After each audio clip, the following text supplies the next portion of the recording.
Okay, so welcome back. So first thing I want to do is I want to walk you through how this series is going to be laid out, so you can kind of get a feel for what is this series going to entail. Okay, so I have about a handful of slides here that we're going to take a look at, and I urge you to take your time, watch all this. Just don't jump to the mixing section. Try to watch these in order. This is super important. So let's take a look at what is in this series. What are we going to be learning over the next 10, 12, 15 hours? Let's take a look. So if you look over here at the slide, in this series, we have section 1. Section 1 is going to be called The Sound of Analog Bliss, the history lesson in a primer. Basically, what that means is we're going to spend about 5, maybe 10 minutes talking about analog style plugin emulations. Why are they so popular? Where did they come from? And kind of the backstory to kind of give you the foundation and kind of set you up on a way of thinking of how you should be thinking about these plugins and the way you're going to be using them as we move throughout this series. So we're going to spend some time talking about that because I think it's super, super important that we understand these plugins, why they're popular, how they can benefit you, how are they different from just using any old stock plugin in a DAW, and most importantly, how thinking about your studio as an analog studio as opposed to a digital studio, and we'll talk all about that throughout the series, so don't worry if you don't understand quite what that means yet. You have to understand the beginning, the foundation. That's what section 1 is going to be. So I urge you to really watch and pay attention to section 1 and watch it a few times if you need to, so it kind of sinks in. Section 2, we're going to turn your DAW into an analog studio. I'm going to take you through my process and how I think about the DAW and how I think about it in analog studio terms. That is super important to getting a really successful mix using these types of plugins. In section 3, we're going to take a look at the tape machine and the console, the foundation of the analog sound. Meaning we're going to take a look at what I feel are really the two most important, or the two building blocks to an analog sounding mix, and that is the tape machine emulation and the console or channel strip, or really the console more so than the channel strip, but the console emulation. So that's going to be in section 3. In section 4, we're going to talk about channel strip mixing.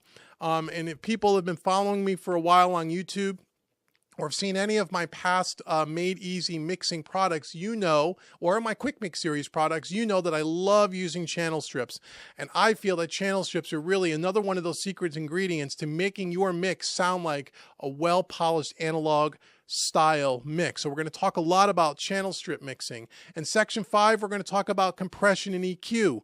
Not just what is compression and EQ, because I assume that you know what those things are if you're taking this course, but what are the differences between the different types of analog style plug-in emulations of compressors and of EQs, right? We have all kinds of different types of analog style compressors, all different types of analog style plug-in emulations for EQ. We're going to talk about the differences. We're going to look at them. We're going to compare them. We're going to A-B. We're going to do a lot of A-Bing throughout this series so you can listen to the differences.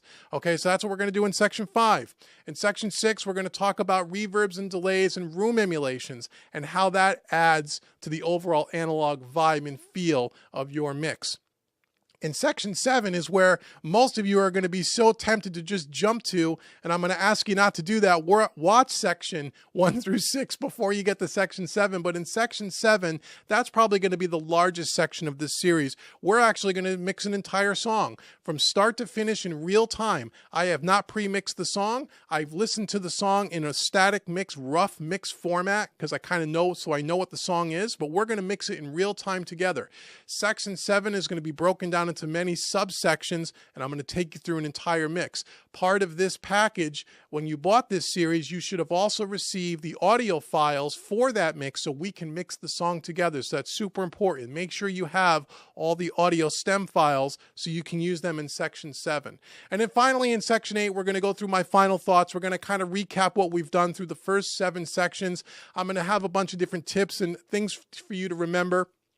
There will also be a small handful of PDFs that came along with this series that you should have had along with the audio files. So you have some kind of cheat sheets and some cliff notes of this series to kind of refresh your memory as you now try to take all this information that I'm going to work with you on and apply it to your future projects. So that's what we're going to do throughout the series. So it's 8 sections long. Section 7 is going to probably be the longest of the 8 sections, but that's where the fun stuff is going to happen. So now before we start, there's a few things I want to kind of go over with you, and we're going to read this together on the screen. I feel this stuff is super important, and this will help you get the most out of using this new training series. So make sure you're watching this series in 1080p resolution to get the best resolution possible. Most importantly, make sure you're listening on a good set of headphones or studio monitors. Listening to this on a smartphone or a tablet or earbuds will not be very beneficial, as we'll be doing a lot of critical listening throughout this series, and you'll need to be able to hear the subtle changes in the audio. You'll not be able to hear the differences with different plugins on small speakers like a smartphone or an iPad or something like that. Now, this is super, super important. A lot of people will tend to try to watch these on an iPhone or an Android phone or an iPad. And in a lot of my training products, you can still get a lot out of it. And that's an okay thing. For this particular series, I would suggest that you don't do that. You want to be listening to this on good headphones or studio monitors. We are going to be doing a lot of A/Bing between different types of compressors, different types of EQs, different types of tape machines. You're not going to be able to hear the difference, as I said, on these small speakers. So that's super important. The second point is I urge you to watch this series in order, section by section, and do not skip around or over any section.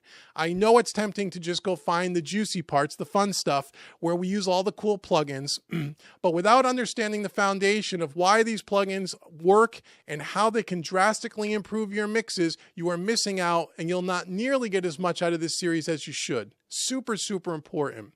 I especially urge you to watch section 1, the section that we're coming up on, a few times if you are new to analog style plugins. If you haven't used any of these analog style plugin emulations, you may want to watch section 1 a few times.